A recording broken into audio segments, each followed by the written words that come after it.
তো লগাইছ মই বিংকু ৰাতিপুৱা আহিলোঁ আমাৰ ওচৰৰে এজন দাদাৰ ঘৰত। ইয়াৰ পৰা আনিলোঁ গেষ্ট্ৰিকৰ পিল দুটা। পিল আনি এতিয়া গৈ আছোঁ গাঁৱলৈকে, যিহেতু আজি ভেলা ঘৰ বান্ধিব সেইবাবে। এনেকৈ আহি পালোঁ কলৰ তললৈকে, ইয়াৰ পৰা কল চুচনি টানিলোঁ কেইডালমান। আমিও ধুনীয়া কৰি এনেকুৱা কৰি কল চুচনি টানা আৰম্ভণি কৰিলোঁ। এনেকুৱা কৰি এঠাইত ধুনীয়াকৈ বহুত জমা কৰি থৈ দিলোঁ। তাৰপিছত আমি ধুনীয়াকৈ টাইট ফিটিং কৰি গাঁঠি আছোঁ, যিহেতু য'ত ভেলাঘৰটো বনাব তালৈকে নিব লাগিব। টাইট ফিটিং কৰি বান্ধি এনেকুৱাকৈ তাৰে মাজত বাঁহডাল সোমাই দিলোঁ, এতিয়া হ'লে নিবৰ কাৰণে সহজ হ'ব।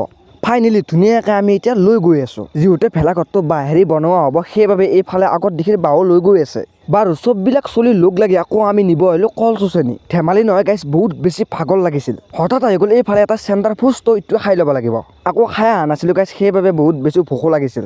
এনেকৈ আহি পেলাই ভেলাঘৰৰ তললৈকে, ইয়াতে বাৰু ধুনীয়াকৈ কামবিলাক চলি আছে। আমি এনেকুৱাকৈ মুঠামুঠি কৰি ধুনীয়াকৈ কল চুচনিবিলাক ইয়াতে জাপি থৈ দিছোঁ। যিহেতু আজি 1 জানুৱাৰী সেইবাবে ইয়াতে ভাতো আৰু চাহ খোৱাৰো ব্যৱস্থা কৰা হৈছে। আজি খানাটো ঘৰত নহয়, ইয়াতে ধুনীয়াকৈ সকলো গাঁৱৰ লগ লাগি ধুনীয়াকৈ খোৱা হ'ব। প্ৰায় কাম 50% হোৱাৰ পিছত ধুনীয়াকৈ এইফালে গ'ল লাল চাহ লগতে বিস্কুট দুখন। গৰম গৰম চাহ আছিল, খাই কিন্তু মজা লাগিছিল।